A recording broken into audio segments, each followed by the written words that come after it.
ভাষা শুধু কথা বলার মাধ্যম নয়, এটি অনুভূতির প্রকাশ।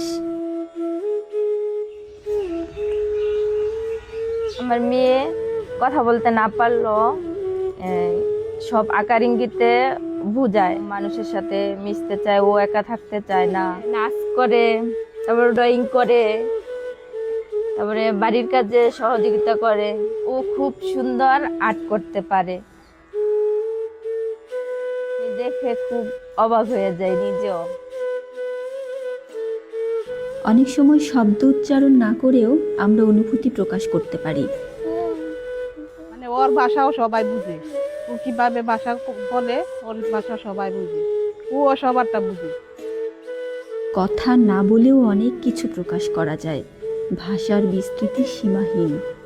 ভাষা শুধু মুখের কথা নয়, ভাষা হতে পারে হাতের ছোঁয়া, চোখের ইশারা কিংবা রং তুলির গল্প।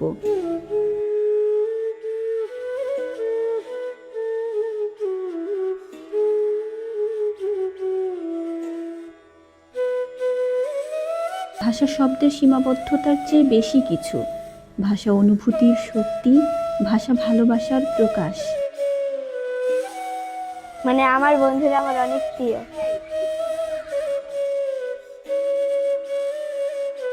ভাষা শুধু শব্দ নয়, ভাষা আমাদের হৃদয়ের সংযোগ।